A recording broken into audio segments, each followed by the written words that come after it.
Hello my dear friends, welcome to my YouTube channel. तो आप लोगों का अपना यूट्यूब चैनल ऑनलाइन टीचिंग अड्डा में स्वागत है। आज हम लोग इंडियन पॉलिटी, जिसे भारतीय राज्य व्यवस्था कहा जाता है, तो उसका एक इम्पॉर्टेंट चैप्टर पढ़ने वाले हैं जिसका नाम है राज्यपाल गवर्नर।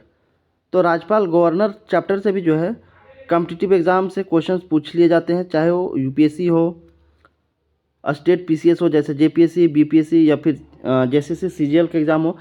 जितने भी कॉम्पिटिटिव एग्ज़ाम होते हैं तो हर एग्ज़ाम में जो है इंडियन पॉलिटी से क्वेश्चन पूछ लिए जाते हैं। तो मेरा जो कोशिश है, जो इंडियन पॉलिटी में जो सबसे ज़्यादा इम्पॉर्टेंट चैप्टर है जिससे क्वेश्चन हर एग्ज़ाम में पूछे जाते हैं, जैसे प्रेसिडेंट हो गया, राज्यपाल हो गया, सिटीजनशिप हो गया, फंडामेंटल राइट्स हो गया, ये सारी चीज़ें से जो है क्वेश्चन अक्सर पूछे जाते हैं। तो सबसे पहला प्रायोरिटी यही है कि जो इम्पोर्टेंट चैप्टर है इंडियन पॉलिटी का, उसको हम लोग कंप्लीट करेंगे। तो आज हम लोग राज्यपाल गवर्नर पढ़ेंगे। उसी तरीके से धीरे धीरे जो है वन बाय वन करके हम लोग प्रेसिडेंट का भी कंप्लीट करेंगे, प्रेसिडेंट वाला जो चैप्टर है। उसके बाद फंडामेंटल राइट्स है। तो ये तमाम जो है आपको मेरे यूट्यूब चैनल पे कंटेंट देने का काम किया जाएगा। तो चलिए स्टार्ट करते हैं और राज्यपाल से संबंधित चीज़ों को हम लोग समझते हैं। तो पहला प्रश्न है, भारतीय संविधान में राज्यपाल को मनोनीत किए जाने की पद्धति में किस देश का अनुसरण किया गया है?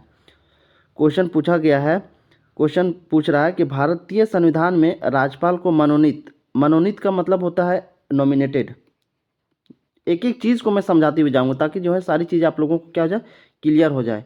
मनोनीत का मतलब क्या होता है? नॉमिनेटेड। जैसे किसी चुनाव होता है तो चुनाव में नहीं कहा जाता है कि नॉमिनेशन करवाया जाता है, नॉमिनेटेड होता है उम्मीदवार जो होता है।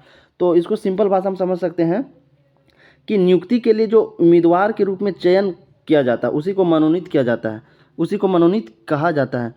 तो क्वेश्चन पूछ रहा है कि भारतीय संविधान में राज्यपाल को जो मनोनीत किए जाने का जो पद्धति है, सिस्टम है, वो किस देश के संविधान से लिया गया है? तो इसका राइट आंसर होगा कनाडा। काफ़ी इंपॉर्टेंट क्वेश्चन है, याद रखिएगा। राज्यपाल जो है राज्यपाल का जो चैप्टर है भारतीय संविधान का भाग 4 में बताया गया है। कौन सा भाग 4 में जो है गवर्नर के बारे में डिस्कस किया गया है। तो भारतीय संविधान में राज्यपाल को मनोनीत किए जाने की पद्धति जो है कनाडा देश के संविधान से लिया गया, फॉलो किया गया है। राज्य का कार्यकारी एवं संवैधानिक प्रमुख कौन होता है? राज्यपाल होता है। जिस तरीके से जो है सेंट्रल लेवल पे, जिस तरीके से जो सेंट्रल लेवल पे हेड कौन होता है? प्रेसिडेंट होता है, राष्ट्रपति होता है। उसी तरीके से जो है राज्य के स्तर पे, स्टेट लेवल पे जो संवैधानिक प्रमुख होता है वो कौन होता है? राज्यपाल होता है। नेक्स्ट क्वेश्चन है, किसी राज्य में राज्यपाल की नियुक्ति संविधान के किस अनुच्छेद के अंतर्गत की जाती है? तो आर्टिकल 155 के अंतर्गत। धारा 155 जो है भारतीय संविधान का, जो धारा 155 है उसमें ये प्रावधान किया गया है, प्रावधान है कि किसी राज्य का राज्यपाल की नियुक्ति जो है राष्ट्रपति द्वारा की जाएगी। तो याद रखिएगा, काफ़ी इंपॉर्टेंट ये प्रश्न है कि किसी राज्य में राज्यपाल की जो नियुक्ति होगी वो संविधान के आर्टिकल 155 के अंतर्गत की जाएगी। और किसके द्वारा की जाएगी? तो राष्ट्रपति के द्वारा की जाएगी। राष्ट्रपति वाला जब चैप्टर हम आप लोगों को पढ़ाएंगे तो उसमें राष्ट्रपति से संबंधित सारी चीज़ों को बता दिया जाएगा। बस अभी आप ये समझिए कि किसी भी राज्य में जो गवर्नर होते हैं, राज्यपाल होते हैं, उसकी नियुक्ति जो है भारतीय संविधान के आर्टिकल अनुच्छेद 155 के अंतर्गत किया जाता है। विधान परिषद में राज्यपाल द्वारा कितने सदस्यों को मनोनीत किया जाता है? विधान परिषद में राज्यपाल द्वारा कितने सदस्यों को जो है मनोनीत किया जाता है? तो कुल सदस्यों का 1/6 पार्ट, जो टोटल सदस्य होते हैं उसका 1/6 पार्ट जो होता है विधान परिषद में राज्यपाल के द्वारा जो है इतने सदस्यों को मनोनीत किया जाता है। इसमें थोड़ा सा मैं बात कर लेता हूँ। जैसे विधान परिषद क्या होता है, ठीक है? विधान परिषद क्या होता है? जैसे आप लोगों ने सुना होगा सदन। क्या है सदन? सदन क्या होता है? सदन को क्या कहा जाता है? जैसे होता है ना, सदन नहीं होता, एक भवन होता है। सदन क्या होता है? भवन होता है, और जिसमें विधायी या आधिकारिक विचार विमर्श के लिए बैठक होती है। सदन क्या होता है? एक भवन होता है जिसमें विचार विमर्श करने के लिए सारे नेता लोग क्या होते हैं? बैठते हैं। उसी को सदन कहा जाता है। अब सदन जो है दो तरह के होते हैं। सदन जो है, सदन को दो भागों में बांटा गया। पहला उच्च सदन, पहला कौन सा? उच्च सदन, जिसे विधान परिषद कहा जाता है। सदन को दो भागों में बांटा गया है, जिसे उच्च सदन और निम्न सदन। उच्च सदन को क्या कहा गया है? विधान परिषद कहा गया है। विधान परिषद कहा जाता है, जिसे इंग्लिश में क्या कहा जाता है, लेजिस्लेटिव काउंसिल। लेजिस्लेटिव काउंसिल कहा जाता है, लेजिस्लेटिव काउंसिल कहा जाता है। और इसमें क्या है, विधान परिषद के लिए अप्रत्यक्ष चुनाव की व्यवस्था है। विधान परिषद के लिए अप्रत्यक्ष चुनाव की व्यवस्था है। और दूसरा, विधान परिषद की जो है 1/3 सदस्य राज्य के विधानसभा सदस्यों के द्वारा चुनी जाती है। तो याद रखिएगा, सदन दो तरह के होते हैं, उच्च सदन और एक निम्न सदन। उच्च सदन में क्या क्या याद रखना है, उच्च सदन जिसे विधान परिषद कहा जाता है और इंग्लिश में लेजिस्लेटिव काउंसिल कहा जाता है। इसमें जो है विधान परिषद के लिए अप्रत्यक्ष यानी इनडायरेक्ट चुनाव की व्यवस्था है, सिस्टम है। और विधान परिषद की 1/3, ठीक है, 1/3 पार्ट, ठीक है, 1/3 सदस्य राज्य के विधानसभा सदस्यों के द्वारा चुनी जाती है, याद रखिएगा। अब बात करते हैं निम्न सदन की। निम्न सदन जिसे लेजिस्लेटिव असेंबली कहा जाता है। निम्न सदन जिसे क्या कहा जाता है, लेजिस्लेटिव असेंबली कहा जाता है, असेंबली कहा जाता है। वही क्वेश्चन पूछा जा रहा था कि विधान परिषद में राज्यपाल द्वारा कितने सदस्यों को मनोनीत किया जाता है, तो कुल सदस्यों की 1/6 पार्ट। अब नेक्स्ट बात करते हैं हम लोग, नेक्स्ट इंपॉर्टेंट चीज़ें जो है, यदि राज्यपाल संसद या विधानसभा का सदस्य है तो जिस तिथि को वह राज्यपाल पद धारण करेगा उसी तिथि से उसका संसद अथवा राज्य विधानसभा में पद रिक्त मान लिया जाएगा। जैसे मान के चलिए कोई व्यक्ति ए है, कहीं पे जॉब कर रहा है, मान के चलिए रेलवे में, ठीक है, रेलवे में जॉब कर रहा है। अब ए व्यक्ति जो है, मान के चलिए ए व्यक्ति बैंकिंग में जॉब करना स्टार्ट कर दिया। क्या क्या, बैंकिंग में जो है अपना ज्वाइनिंग कर लिया। तो जो व्यक्ति पहले रेलवे में जॉब कर रहा था, तो रेलवे को जॉब छोड़ करके कहाँ पे चला गया, बैंकिंग वाले जॉब में चला गया, तो इसका पोस्ट क्या हो जाएगा, खाली हो जाएगा। पोस्ट क्या हो जाएगा, खाली माना जाएगा। ठीक उसी तरीके से जो है, यदि राज्यपाल संसद या विधानसभा का सदस्य है और जिस तारीख को राज्यपाल अपना पद धारण करेगा उसी तिथि से, उसी डेट से जो है उस संसद अथवा राज्य विधानसभा में पद जो है खाली मान लिया जाएगा। नेक्स्ट प्रश्न है, झारखंड, छत्तीसगढ़, मध्य प्रदेश तथा ओडिशा में एक जनजातीय कल्याण मंत्री की नियुक्ति कौन करता है, तो राज्यपाल के द्वारा किया जाता है। ये भी काफ़ी इंपॉर्टेंट प्रश्न है, याद रखिएगा, क्वेश्चन सीधा पूछा जा सकता है। झारखंड, छत्तीसगढ़, मध्य प्रदेश और ओडिशा में एक जनजातीय कल्याण मंत्री की नियुक्ति जो है स्टेट गवर्नर जो होते हैं, राज्यपाल होते हैं, उसी के द्वारा किया जाता है। नेक्स्ट प्रश्न है, राज्य विधानसभा के 17वां जिसे प्रोरोगेशन कहा जाता है, उसका आदेश किसके द्वारा किया जाता है, तो इसका राइट आंसर होगा राज्यपाल के द्वारा। 17वां क्या होता है, 17वां जो जिसे इंग्लिश में प्रोरोगेशन कहा जाता है, इसका भारतीय संविधान में, इस शब्द का जो है भारतीय संविधान में जिक्र किया गया है और किस अनुच्छेद में किया गया है, 85(2)A में किया गया है। 17वां जो है प्रोरोगेशन शब्द का जो है डिस्कशन जो है भारतीय संविधान के अनुच्छेद 85(2)A में किया गया है। और ये कहा गया है कि राष्ट्रपति द्वारा जारी आदेश जो होगा, राष्ट्रपति द्वारा जो जारी आदेश होता है उसके द्वारा सदन सत्र को टर्मिनेट की जा सकती है। जो सदन चलाया जाता है तो राष्ट्रपति द्वारा क्या किया जा सकता है, उसको टर्मिनेट किया जा सकता है, स्थगित किया जा सकता है। नेक्स्ट प्रश्न है, राज्यपाल किसके सलाह पर जिला न्यायाधीशों को नियुक्ति, स्थानांतरण और प्रोन्नति कर सकता है, तो उच्च न्यायालय के सलाह पे।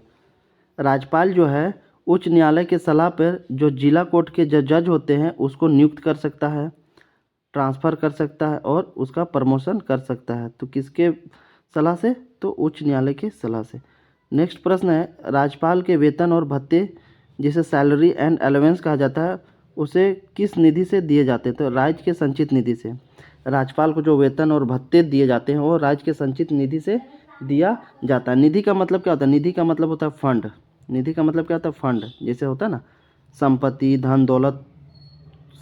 धन दौलत जितने भी जो गवर्नमेंट होता है वो जिस तरीके से भी पैसा कमाता है तो वो सारा कहाँ पे जमा होता है, तो राज्य की संचित निधि से जमा होता है, राज्य की संचित निधि में जमा होता है। और इसी संचित निधि से जो है राज्यपाल के वेतन और भत्ते को दिया जाता है। ठीक है।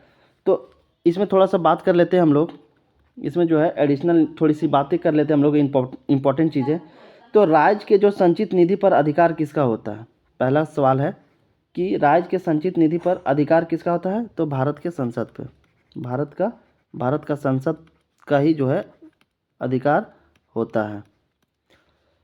दूसरा चीज़, आर्टिकल 114 के तहत सरकार केवल संसद की सहमति से ही संचित निधि धन निकाल सकती है। याद रखिएगा कि राज्य की जो संचित निधि होती है उस पर किसका अधिकार होता है? भारत का संसद का अधिकार होता है। और दूसरा ये है प्रावधान कि आर्टिकल 114 यानी भारतीय संविधान के अनुच्छेद 114 के तहत सरकार केवल संसद की सहमति से ही संचित निधि से धन यानी पैसा को निकाल सकती है। जैसे सुप्रीम कोर्ट जो होता है ना, सुप्रीम कोर्ट के जो जज लोग होते हैं, सुप्रीम कोर्ट के जो जजेज होते हैं, उसको सैलरी जो होते हैं, अलाउंस होते हैं, भत्ता जो होता है, वो इसी संचित निधि से दिया जाता है। तो याद रखिए ये सारी चीज़ें इंपॉर्टेंट चीज़ें हैं, ठीक है। और राज्य के पास एक जो होती है आकस्मिक निधि भी होती है। राज्य के पास क्या होता है? एक आकस्मिक निधि भी होती है, जिसे इमरजेंसी फंड कहा जाता है। क्या कहा जाता है? इमरजेंसी फंड कहा जाता है। जैसे राज्य में मान के चलिए कोई आपदा हो गया, कोई आतंकवादी हमला हो गया, या फिर भूकंप हो गया, कोई नेचुरल डिजास्टर आ गया, तो उस स्थिति में जो है सरकार क्या करेगी? इमरजेंसी फंड से पैसे निकाल करके उन सारी चीज़ों को ठीक करने का काम करेगी। तो राज्य के पास जो होती है एक इमरजेंसी फंड होता है, जिसे राज्य की आकस्मिक निधि भी कहा जाता है। आई होप ये चीज़ें आप लोगों को समझ में आ गया होगा। अब चलिए नेक्स्ट क्वेश्चन की बात करते हैं हम लोग। नेक्स्ट इंपॉर्टेंट चीज़ क्या है? भारत के संविधान में राज्य के राज्यपाल के विरुद्ध अभियोग चलाने का प्रावधान नहीं है। भारत के संविधान में ये प्रावधान किया गया है कि राज्य के राज्यपाल के विरुद्ध जो है उसके खिलाफ अभियोग चलाने का प्रावधान नहीं है। अभियोग का मतलब होता है कि कोई जो है ना गंभीर आरोप नहीं लगा सकते आप। किसी भी राज्य के राज्यपाल के ऊपर आप गंभीर आरोप जो होता है, संगीन आरोप नहीं लगा सकते, आप उसके ऊपर चार्ज नहीं लगा सकते हैं। ये जो है भारत के संविधान में राज्यपाल के संदर्भ में प्रावधान किए गए हैं। नेक्स्ट प्रश्न है, राज्यपाल किस अनुच्छेद के अंतर्गत राष्ट्रपति के विचार के लिए किसी विधेयक को आरक्षित रख सकता है? तो वो है अनुच्छेद 201 के तहत। नेक्स्ट प्रश्न है, वर्तमान में राज्यपाल की मासिक वेतन कितनी होती है? तो 3,50,000 जो है सैलरी दी जाती है। राज्यपाल की जो सैलरी होती है पर महीने कितनी दी जाती है? 3,50,000। नेक्स्ट प्रश्न है, राज्यपाल किसके प्रति उत्तरदायी होता है? तो राष्ट्रपति के ऊपर होता है। राज्यपाल जो होता है किसके प्रति रिस्पॉन्सिबल होता है? तो राष्ट्रपति। नेक्स्ट है, 7वें संविधान संशोधन अधिनियम 1956 के अनुसार एक व्यक्ति को 2 या 2 से अधिक राज्यों का राज्यपाल नियुक्त किया जा सकता है, और वो राज्यपाल पूर्ण नियुक्ति के भी योग्य होता है। ये काफ़ी इंपॉर्टेंट पॉइंट है, याद रखिएगा। भारतीय संविधान के 7वें संविधान संशोधन अधिनियम 1956 के अनुसार एक व्यक्ति 2 या 2 से अधिक राज्यों का राज्यपाल बन सकता है। बहुत इंपॉर्टेंट चीज़ें मैं बता रहा हूँ, याद रखिएगा। 7वें संविधान संशोधन अधिनियम 1956 के अनुसार जो है एक व्यक्ति 2 या 2 से अधिक राज्य का राज्यपाल नियुक्त किया जा सकता है, और क्या प्रावधान किया गया है कि राज्यपाल जो है पूर्ण नियुक्ति की भी योग्य होगा। यानी राज्यपाल अगर कोई एक व्यक्ति जो है एक बार राज्यपाल बन गया 5 सालों के लिए, तो वो दोबारा क्या हो सकता है? फिर से चुना जा सकता है। दोबारा क्या है? चुना जा सकता है, ठीक है। अब नेक्स्ट बात करते हैं, नेक्स्ट पॉइंट क्या है? नेक्स्ट इंपॉर्टेंट चीज़ यहाँ पे लिखा गया है, सरोजिनी नायडू ने राज्यपाल को सोने के पिंजड़े में निवास करने वाली चिड़िया कहा गया है। सरोजिनी नायडू के द्वारा जो है राज्यपाल को सोने के पिंजड़े में निवास करने वाली चिड़िया का नाम दिया गया है। अब नेक्स्ट बात करते हैं हम लोग, राज्यपाल द्वारा की जाने वाली नियुक्तियाँ कौन कौन सी है? स्टेट गवर्नर के द्वारा कौन कौन सी जो है नियुक्तियाँ की जाती है? ये भी काफ़ी इंपॉर्टेंट है, याद रखिएगा। तो पहला, राज्य के महाधिवक्ता जिसे एडवोकेट जनरल कहा जाता है, उसकी भी नियुक्ति जो होती है राज्यपाल के द्वारा की जाती है। तो पहला याद रखिएगा, राज्यपाल के द्वारा जो होती है एडवोकेट जनरल की नियुक्ति की जाती है। दूसरा क्या है? राज्य लोक सेवा आयोग के अध्यक्ष एवं सदस्यों की नियुक्ति की जाती है। गवर्नर के द्वारा जो होता है, जो राज्य लोक सेवा आयोग होता है, जैसे झारखंड का है ना जेपीएससी हो गया, बिहार का बीपीएससी हो गया, इसी तरीके से हर स्टेट का एक अपना जो होता है लोक सेवा आयोग होता है। तो उसके अध्यक्ष एवं सदस्यों की जो नियुक्ति होती है उस राज्य के गवर्नर के द्वारा की जाती है। तीसरा क्या है, राज्य निर्वाचन आयोग के अध्यक्ष एवं अन्य सदस्यों की नियुक्ति भी गवर्नर यानी राज्यपाल के द्वारा की जाती है। चौथा क्या है, जो यूनिवर्सिटीज़ होते हैं, जो विश्वविद्यालय होते हैं, उसके वाइस चांसलर की भी नियुक्ति गवर्नर के द्वारा की जाती है। याद रखिएगा, यूनिवर्सिटीज़ जो होती है, विश्वविद्यालयों की जो वाइस चांसलर होते हैं उसकी भी नियुक्ति राज्यपाल के द्वारा की जाती है। नेक्स्ट है, राज्य वित्त आयोग का गठन राज्यपाल के द्वारा किया जाता है। ये भी काफ़ी इंपॉर्टेंट पॉइंट है, कभी कभी सीधा क्वेश्चन पूछ लिया जाता है कि राज्य वित्त आयोग का गठन जो होता है किसके द्वारा किया जाता है, राज्यपाल, मुख्यमंत्री, प्रधानमंत्री, इनमें से कोई नहीं। तो इसका सही आंसर कौन सा होगा, राज्यपाल यानी गवर्नर। ये सारी चीज़ें जो है बहुत इंपॉर्टेंट है, क्वेश्चन कहीं से भी किसी तरीके से भी बनाया जा सकता है। तो ये पांच जो है राज्यपाल द्वारा की जाने वाली नियुक्तियां हैं, तो आप लोग इसको याद रख लीजिएगा। नेक्स्ट इंपॉर्टेंट चीज़ें हैं, राज्यपाल उच्च न्यायालय के न्यायाधीशों की नियुक्ति के विषय में राष्ट्रपति को परामर्श दे सकता है। राज्यपाल जो है उच्च न्यायालय यानी हाईकोर्ट के जज को अगर अपॉइंटमेंट करना है, हाईकोर्ट के जज को क्या करना है, अपॉइंट करना है, नियुक्त करना है, तो नियुक्ति के संबंध में जो है राज्यपाल जो है राष्ट्रपति को परामर्श दे सकता है, एडवाइस दे सकता है कि इस व्यक्ति को जो है इस व्यक्ति को हाईकोर्ट का जज जो है न्यायाधीश नियुक्त किया जा सकता है। इस संदर्भ में राज्यपाल राष्ट्रपति को एडवाइस दे सकता है। नेक्स्ट प्रश्न है, राज्यपाल को राज्य लोक सेवा आयोग के सदस्यों को निलंबित करने का अधिकार भी प्राप्त है। जिस तरीके से राज्यपाल के पास यह शक्ति है कि राज्य लोक सेवा आयोग के सदस्य को जो है वो नियुक्त कर सकता है, तो उसे हटा भी सकता है। राज्यपाल के पास ये शक्ति होता है कि किसी भी राज्य लोक सेवा आयोग के सदस्य को अगर वो नियुक्त कर सकता है तो उसे हटा भी सकता है। ये अधिकार होता है गवर्नर के पास। नेक्स्ट है, जम्मू एवं कश्मीर के उपराज्यपाल की नियुक्ति कौन करता है, तो भारत के राष्ट्रपति के द्वारा किया जाता है, याद रखिएगा। नेक्स्ट है, भारत में राज्यपाल बनने वाली पहली महिला कौन थी, सरोजिनी नायडू थी। भारत में राज्यपाल बनने वाली पहली महिला कौन थी, तो सरोजिनी नायडू थी। इस तरीके का क्वेश्चन काफ़ी इंपॉर्टेंट हो जाता है। नेक्स्ट है, राज्य विधानसभाओं में आंग्ल भारतीय समुदाय के लिए प्रतिनिधित्व का प्रावधान भारत के संविधान के किस अनुच्छेद द्वारा किया गया है, तो अनुच्छेद 333 के द्वारा किया गया है। लेकिन इसे 104वें संशोधन के द्वारा स्थगित कर दिया गया, हटा दिया गया है, याद रखिएगा। राज्य विधानसभाओं में आंग्ल भारतीय समुदाय के लिए प्रतिनिधित्व का प्रावधान भारत के संविधान के जो है आर्टिकल 333 के द्वारा किया गया, लेकिन इसको जो है भारतीय संविधान संशोधन 104 जो हुआ था, 104वां अमेंडमेंट जो था, उसके तहत इसे स्थगित कर दिया गया, हटा दिया गया है। अब राज्यपाल से संबंधित प्रमुख अनुच्छेद कौन कौन से हैं हम लोग देख लेते हैं। ये चीज़ें काफ़ी इंपॉर्टेंट है, ये जो कॉलम दिख रहा है आपको ये काफ़ी इंपॉर्टेंट है। कई बार सीधा सीधा आर्टिकल से क्वेश्चन पूछ लिया जाता है कि इस आर्टिकल में क्या प्रावधान किया गया है राज्यपाल के संबंध में, तो ये काफ़ी इंपॉर्टेंट है। इसको जो है बिल्कुल आप लोग अपने मेमोरी में जो है खपा लीजिएगा। आर्टिकल 153 में ये कहा गया है कि राज्यों के क्या होंगे, राज्यपाल होंगे। अनुच्छेद 153 में कहा गया है कि राज्यों के क्या होंगे, राज्यपाल होंगे। अनुच्छेद 154 की बात करें तो राज्य की कार्यपालिका शक्ति का राज्यपाल में निहित होना है। अनुच्छेद 160 में क्या कहा गया है, प्रावधान है कि आकस्मिक परिस्थितियों में राज्यपाल के कार्य होंगे। अगर इमरजेंसी सिचुएशन हो जाएगा तो उस टाइम क्या होगा, राज्यपाल जो है कार्यभार को संभालेंगे। अनुच्छेद 161 में कहा गया है कि क्षमादान तथा कुछ मामलों में दंडादेश के निलंबन, परिहार या लघुकरण की राज्यपाल की शक्ति है।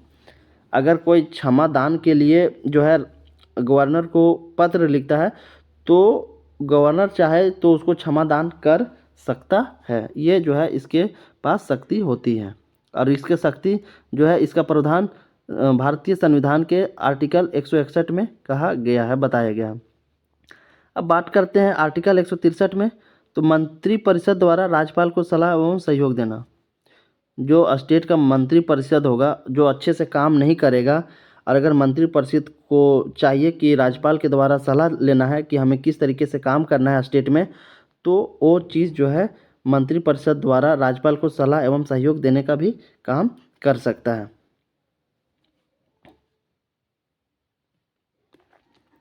नेक्स्ट है, राज्य विधानसभा द्वारा पारित विधेयकों पर राज्यपाल की अनुमति होगी।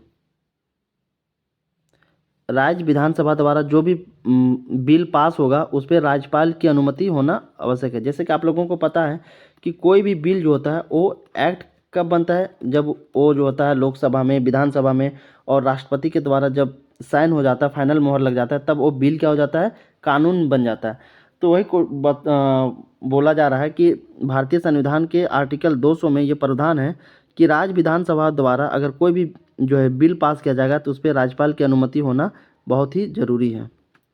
फाइनल मोहर जो होगा राज्यपाल का ही होगा। आर्टिकल 201 में क्या कहा गया है, राज्य विधानसभा द्वारा पारित विधेयक को राष्ट्रपति के विचाराधीन सुरक्षित रखना।